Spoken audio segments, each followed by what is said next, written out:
দেশের মুদ্রা বাজারে ২ মাসের বেশি সময় ধরে ডলারের দাম অপরিবর্তিত রয়েছে। ডলার বেচাকেনা হচ্ছে ১২২ টাকায়।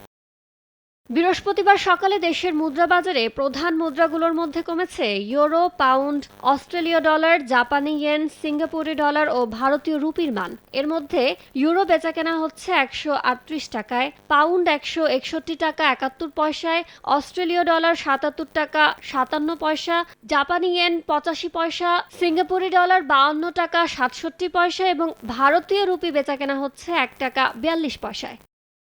দর বেড়েছে চীনা মুদ্রা ইউয়ানের। বৃহস্পতিবার সকালে এটি বেচাকেনা হয় ১৬ টাকা ৭৪ পয়সায়। কেন্দ্রীয় ব্যাংকের প্রকাশিত বৈদেশিক মুদ্রার দামের চেয়ে কিছুটা বেশিতে খোলা বাজারে বিক্রি হয় বিদেশি মুদ্রা। ইয়ানুর শিফাত, সময় সংবাদ, ঢাকা।